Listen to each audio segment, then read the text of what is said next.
Welcome to Season 3 of the Questions With podcast, hosted by Quest Ventures, the top venture capital fund in Asia.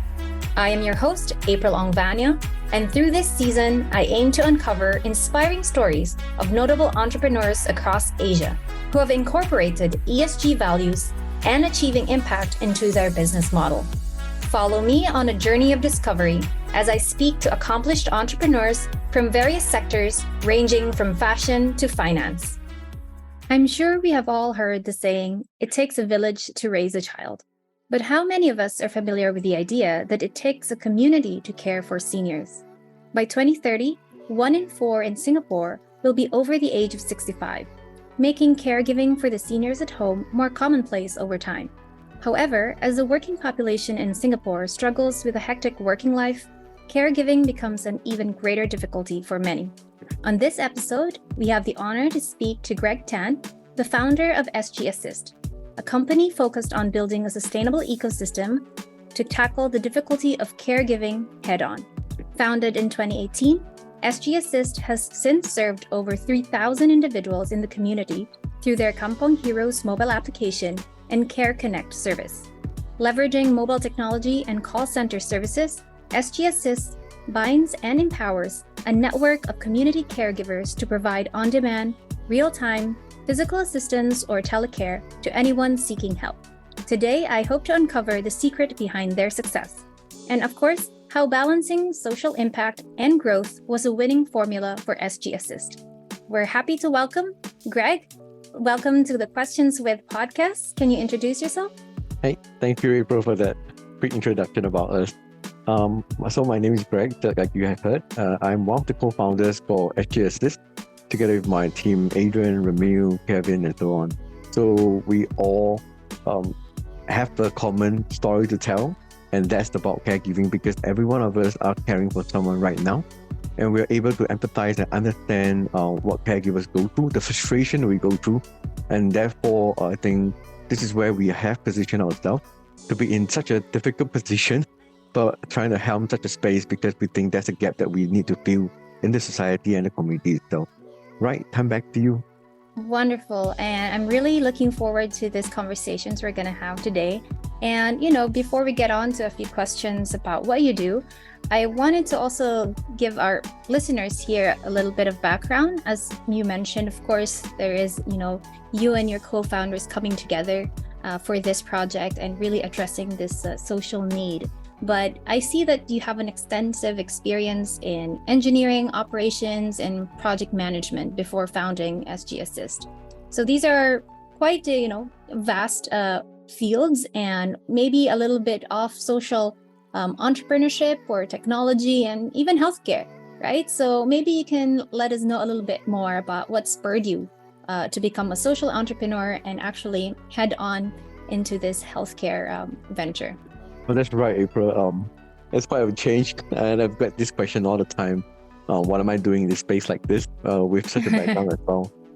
Well, I think first and foremost, throughout my career, I had the opportunity to work with diverse cultures and community around the world, which was what the benefit of the previous career took me around. And I think these exposures allowed me to witness firsthand the various challenges faced by vulnerable populations, including seniors and individuals with disabilities, and even the low-income families as well. And this experience kind of sparked a deep sense of empathy and a desire to make a positive impact in their life. And I guess as I progressed in my career, I began to reflect on the broader purpose of my work. While I found satisfaction in the project and the operations I managed, I wanted to really create something that would have a lasting and meaningful impact on individuals and community. And I think this desire for purpose and social impact led me to explore the field of social entrepreneurship. And furthermore, That's great. I think for what I do last time, mingling and handling a lot of technology stuff as well, and being an engineer as a root, I find that there could be a lot more we can do with technology. How can we leverage technology to create innovative solutions that address social challenges and improve the life of those in need? And I guess this kind of briefly summarized up what the reason why I took such a journey it's such a turn into a position right now. No, that's great. I mean, I think it's really about intersections of interests and passion, and of course, where you see yourself, making an impact. And that's really great how you're able to do this now with this with SG Assist. And of course, you mentioned earlier you started this company with your co-founders, and maybe a little bit of, storytelling now how you met them, but also a piece of advice maybe to aspiring entrepreneurs on how to choose the right partners or co-founders. Yes, actually, I kind of know all of them. They're actually all my friends. In fact, for Adrian, I kind of met him in the most common situation guys in Singapore will go through. Basically, we met each other during our reservist in the army at a place which everybody is very familiar. It's the canteen. We sat down and talked about things while we're munching away, and then we realized that much of the things that we talk about are actually about the challenges we face in caregiving. And I think there's not a lot of alignment there in what we see and what we ambition or actually dream of. Like there will be such a service or such a product or such a structure in Singapore to kind of support caregivers. And I guess as we have talked to many of our co-founders and members, we realize that it's very important that the alignment must be there. And of course, the trust and communication must be there, because I think that forms the most fundamental of every relationship, on top of the shared value, vision, stuff like that. And of course, I think very importantly, there must be a commitment to what we want to do and what we want to drive to at the end of the day. And I think that is very evident along our way, where we see hard work and perseverance as we strive to get our goals in as well. And last but not least, but I think complementary skills are very important. I think none of us are perfect. None of us know just about how to do every other thing or every other sector or every other pillars of things. But it's so important that we leverage on each another, and we hear the experience and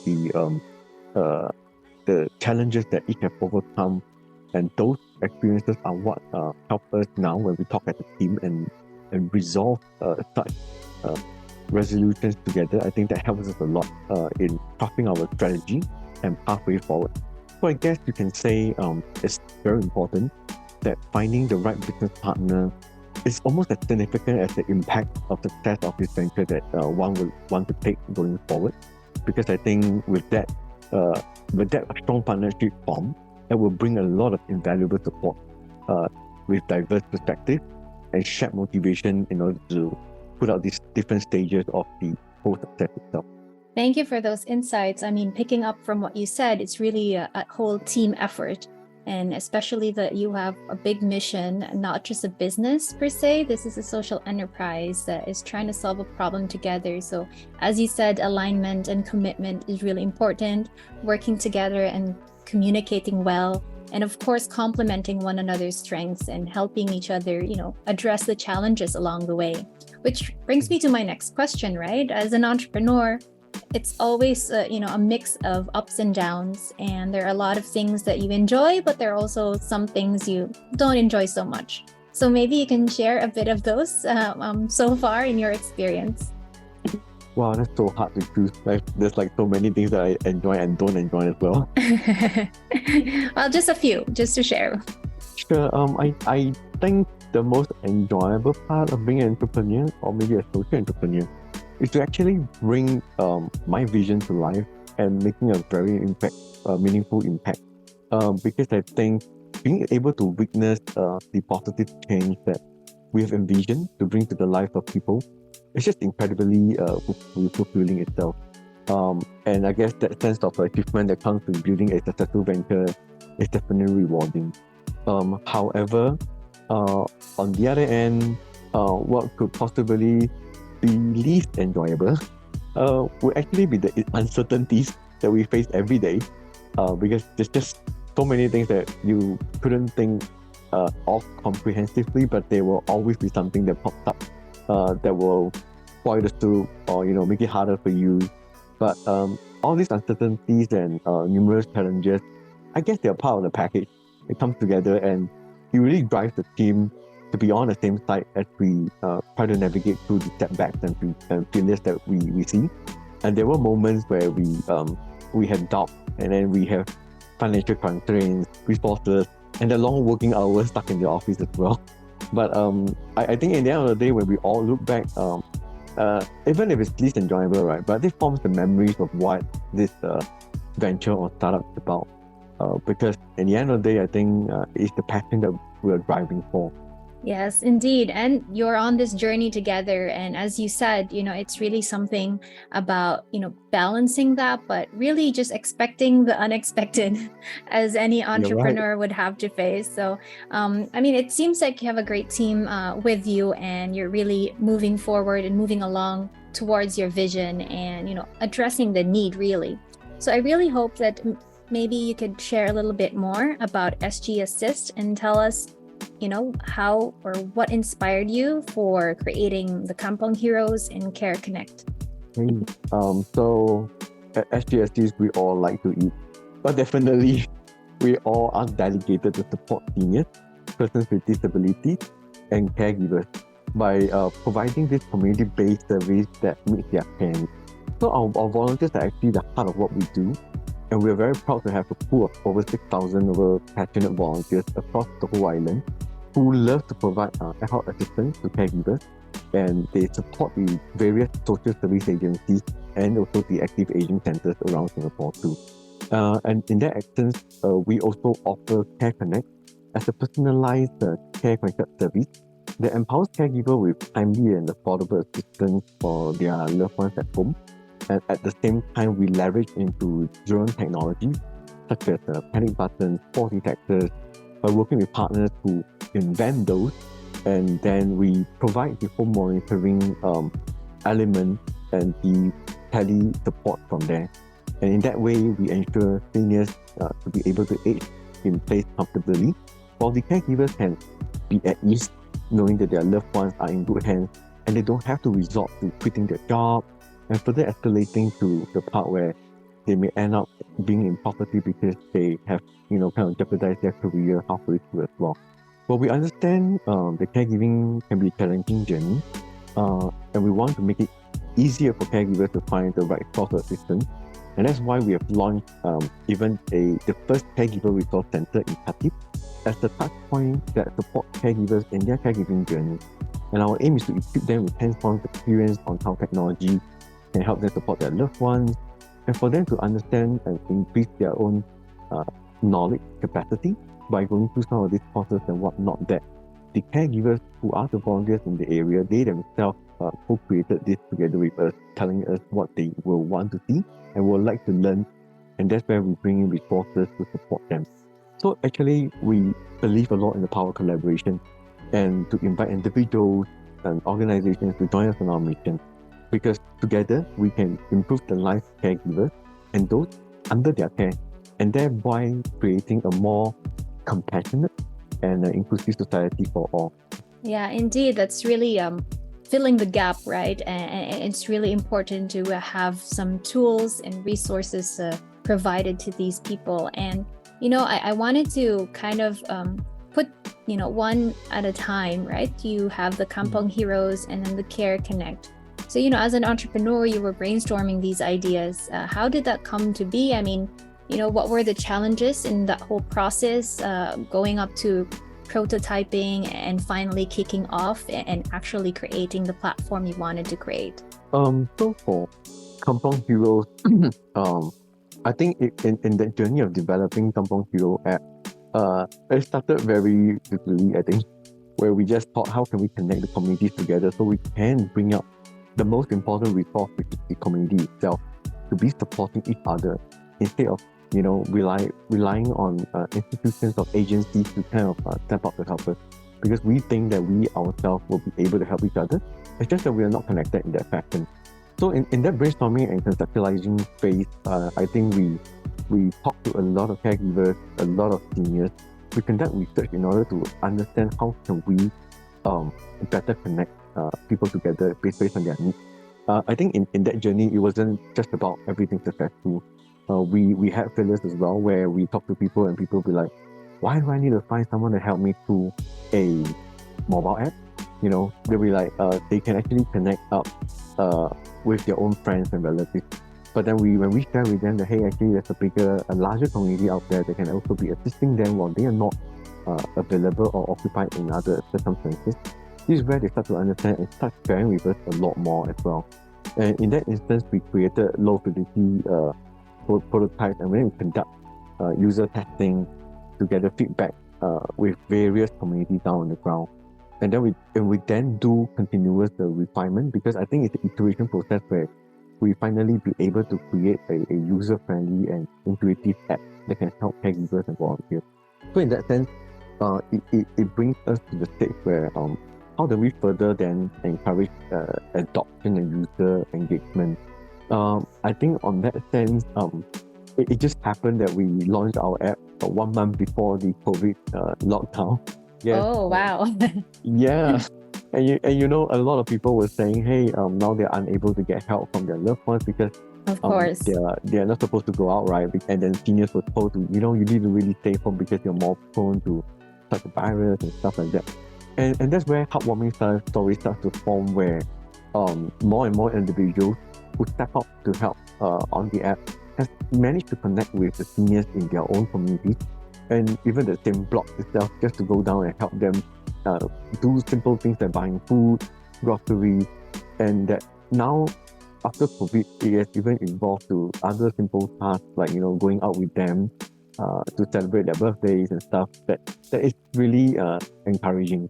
So in a way, the adoption was a lot more about sharing with them what are some of these circumstances that they can help with, and we reach out to the social media and by the word of mouth as the most trusting angle, I get it.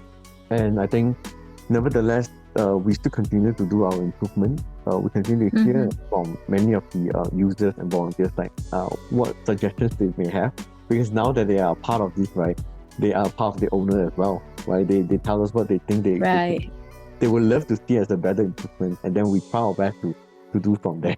Definitely. I mean, it's supposed to be, technology that, makes it easier for your stakeholders and your users. And definitely with this kind of community that you're building, the human touch is definitely important, and it has to be translated in how your technology is built.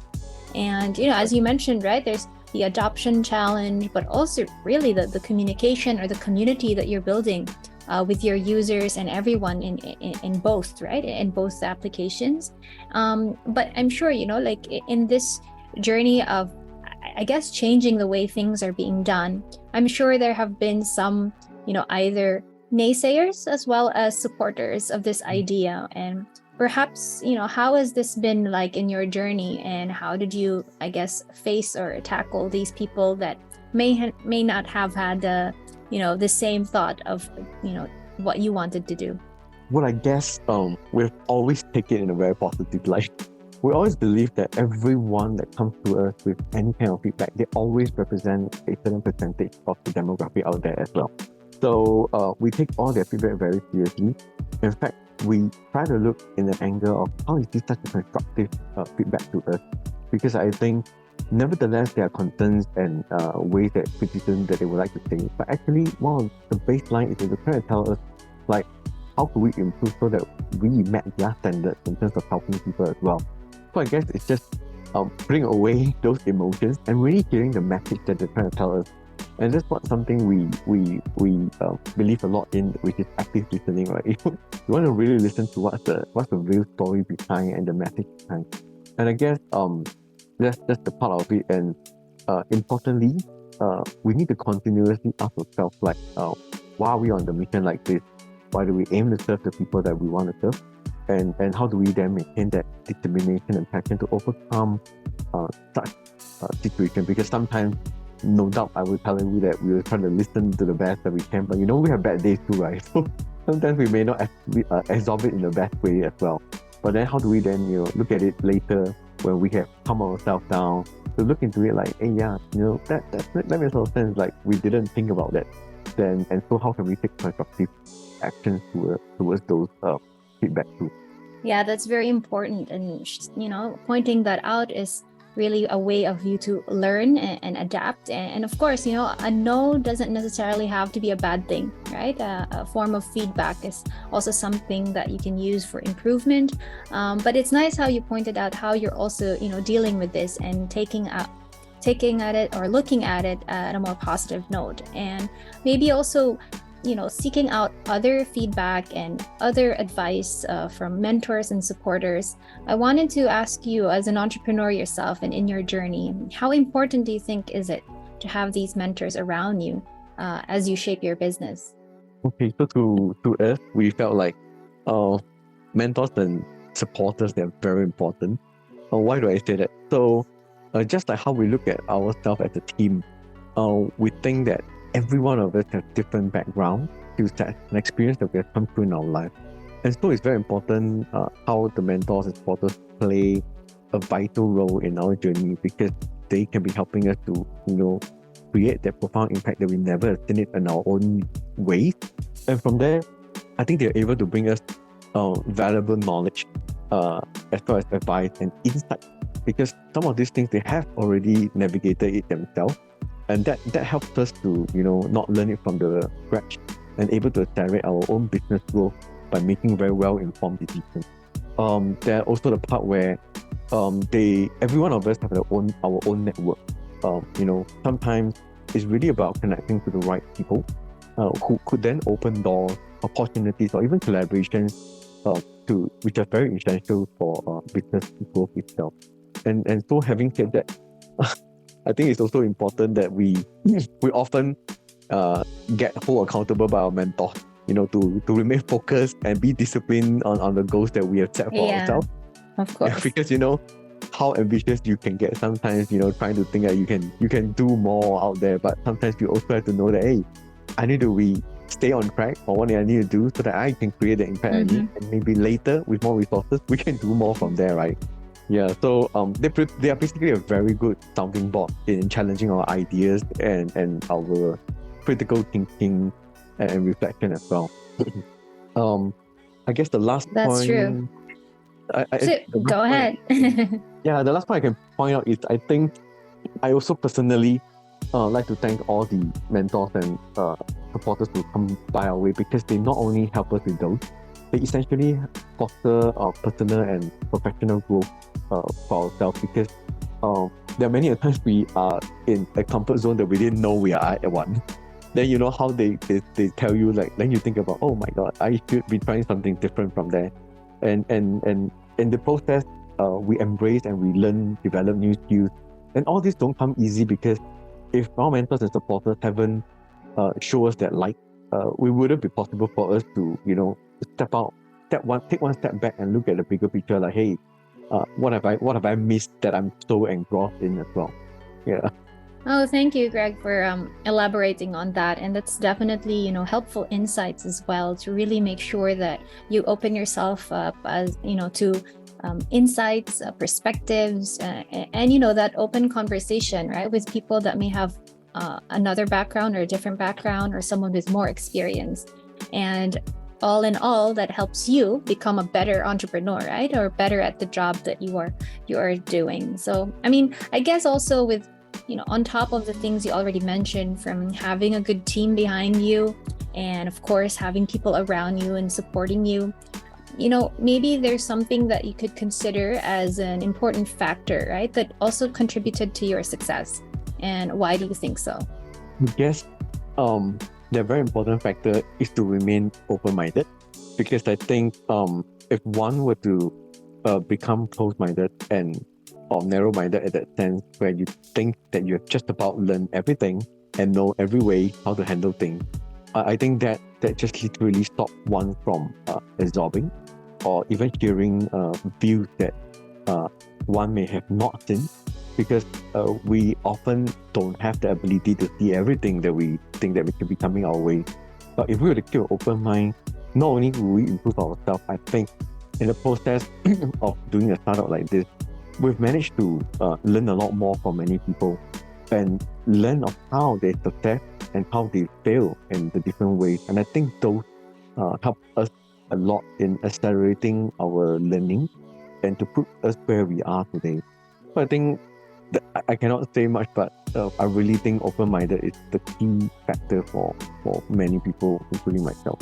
Yeah, and maybe I will open, right, the next part of my questions to you, to really, I guess, take the spotlight on healthcare and elderly care, actually, the industry that you're in. And, what are your thoughts, right, on the opportunities as well as the risks in this industry that maybe some listeners are also exploring?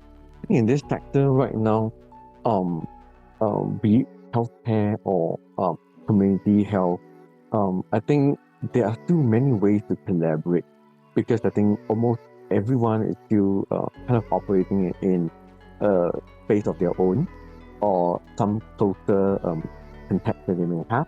But I think in order for the whole industry to actually open up to achieve the next level of care, it takes a lot to collaborate with not only the government agencies, organizations, the community, but even with social enterprises like us, who are trying very hard to work together with them to translate, per se, the challenges and languages that were faced by the various individuals in the community itself. And I think from there, leveraging in synergies, it will be a lot easier to create impact and be a lot more intentional in delivering the care that many have envisioned as the ecosystem itself. That's so true. And you mentioned, right, like social entrepreneurship is also a space where we're really looking into addressing real world problems, and healthcare, right, is definitely something. And Yep. you just mentioned how you launched your product right at the start of the pandemic, and all the more people are looking at healthcare in a holistic way, and, preventive, but also how you can have a lifestyle of care, and of course a lifestyle that actually looks into the different areas. So I think that's definitely a sector that has a lot of opportunities, and there's certain places that innovation can really make an impact. If I may share, one of the sessions that we set in for a brainstorming session with various community partners, there was the medical side of the settings, like the hospitals and so on, actually have no idea what the community sector is doing or the social sector is doing. So they see each other as a black box. And when we were able to communicate and share with them how does this both connects up together, that was where they see the value of how HSCs can actually play in what they are trying to develop, because that's the role that we're trying to plug in helping them translate this language itself. Yeah, indeed. I mean, I think that's where social entrepreneurship, or at least the social enterprise sector, hopefully moves forward with industry or alongside industry. We're not, separate, right? If you're a social enterprise in healthcare, the collaboration, as you mentioned, and how you can work together in addressing the challenge of your sector is important. And maybe you're in finance, maybe you're in agriculture, etc. I think both businesses, industry leaders, as well as these social enterprises and community groups have to come together. And I think that allows more innovation as well. And perhaps other problems that are still pressing can be solved much faster, right? So that's really, interesting to really point out. And maybe also, right, the struggle perhaps, or maybe, some notion about social entrepreneurship being really just about social impact, and there's always a challenge of creating it as a sustainable business. There's that balancing act, right? So what are your thoughts on this? Like, how do you balance maintaining financial, operational growth as a business while you achieve the impact you want to make? Oh, you're right. Doing social impact is so much about passion, but then again, it's so important, or maybe even more important, to be sustainably viable. So I guess many social entrepreneurs, including ourselves, face the dual challenge of generating sustainable revenue while creating that positive social impact that we all want to see, right? And I guess achieving financial viability is so crucial, because it ensures long-term sustainability and the growth of the organization. And that's why all this revenue could be generated through innovative business models, strategic partnership, or diversified funding. sources that can support our financial model of being a social enterprise. So that's where it leads us to think about how can we leverage into synergies where we can make alignment with, such that that business model can directly be aligned with both organizations' revenue generation in that sense, and for social enterprise, definitely our social mission too. I think in that fashion, we will then be able to have a clear understanding of the impact that we aim to achieve, and develop appropriate measurement methodologies so that we can be able to communicate effectively to our stakeholders of how and why we're doing this, and therefore attracting funding or even partnerships that can result in good revenue for ourselves. I think end of the day, it's very important to understand what the political and the community landscape is looking like, so that you'll be able to align and plug yourself into the gap in creating those impact that we want to do, but at the same time be able to ask for the funding or being served as a vendor to make this happen in the best way. So nevertheless, I think being a social entrepreneur, we should never lose sight of revenue generation while we're trying to do our impact on the ground as well. Yes, of course. I mean, revenue and finance or investment, right, is really the fuel that allows you to scale, allows you to reach more of the people you want to serve. So I really think that's also something that maybe the skills that are being developed as an entrepreneur or as a social entrepreneur is even more, I would say it's more challenging, but also I think more fulfilling. Yeah.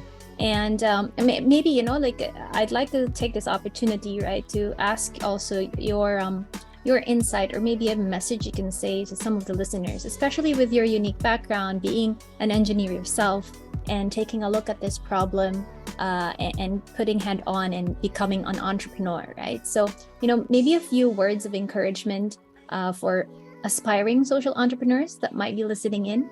Yeah, definitely.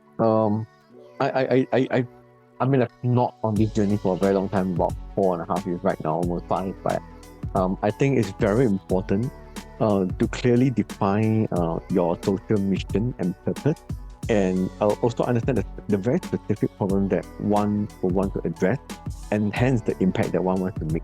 Because I think this clarity will guide you down the road of decision making, inspiring your team, creating that culture, and attracting supporters, which include mentors, investors who are aligned with your purpose. And having said that, I think one of the most important things I've learned on top of the many people that I've talked to, it may sound very academic, but I think a business model canvas is so important. Because when you look into the you know what I mean, right? Like the customers' segmentations, the value proposition, your revenue stream channels, your key activities, your key resources, your key partners, they're all key things about what you need to plan off in your business. And I realized that if you have done your business model canvas properly and continuously look into it, I think you will really be able to drive your startup or the mission that you have in the right way, because that way you really keep thinking about how are you be sustainable and who are your key partners and key audience that you want to work with as well. Yeah, indeed. Really appreciate that insight. And of course, practical. That's every startup founder's, favorite piece of paper, right? Or page on screen to always look into. And as a reference, or, I guess, as you define it, that also becomes really the compass that helps you align with how you run or how you continue to grow your business. So maybe on that note, right, before we wrap up, I wanted to ask you how you foresee or imagine, right? What is your vision, perhaps in the next 5 years or so, how SG Assist would look like then, and perhaps how, the elderly care or the caregiving industry would look like? I think the way we see ourselves is for what we've done now, I think it starts to show a little attraction, and more people are knowing that we are not trying to replace any of those existing services out there. We're just trying to plug into a system where we can help to guide and navigate how caregiving can be a lot more smoother in this sense. And hence, I think going into a deeper working relationships with the already partners that we have right now, like Fairview, More Care and all this, and even going even deeper with the agencies that we work with, like MCCY, AIC, all this, are very important and very crucial for us, because I think only if we clearly understand their goals as well, we'll be able to align and make sure that we are able to plug in even deeper, but still be on the ground to affect the change or influence the target audience that we want to help, such that they will be able to get to the right resources and the right services or products that's out there that's able to help them. So in a whole, I think the partners that we work with right now, we hope that we will scale from that, because I think when we have more collaboration, we'll be able to bring a lot more services at one stop as well. Awesome. Well, there's really a long way to go, but I think having, your team behind you, and I do hope all the success, right, to achieve that vision, and hopefully other collaborators coming together in that shared vision. So before I let you go, if that's okay, I'd like to maybe ask you a question as a founder and as an entrepreneur. If there's any moment you can share to the listeners, what has been, I guess, a memorable moment where you felt like most fulfilled, or at least you really feel so proud of since starting SG Assist? I think the most fulfilling moment that we have right now, I guess, is the very fact that as we're trying to effect that change and support the caregivers, we managed to also at the same time, for our call center, being able to also assist in many people with their life as well. So our call center has currently now hired senior people with disabilities and be able to train them and work with them alongside to support caregivers. And in a way, I think that is so impactful, because not only do they receive help, but now they're able to actually give help to others as well. And in a way, I think they feel so much fulfillment in helping others as well. And I think that that to us is one of the most unforeseen part that has surfaced, because along the way where we plan our processes and whatnot, I think we've always tried to see if there's a way to redesign our flow, such that there will also be an impact in the way we create an operation process as well. Wonderful. Thank you so much for sharing that. And of course, wishing all the best to your team, and really looking forward to see how far you can take this and how many more people and how many more lives you're able to change.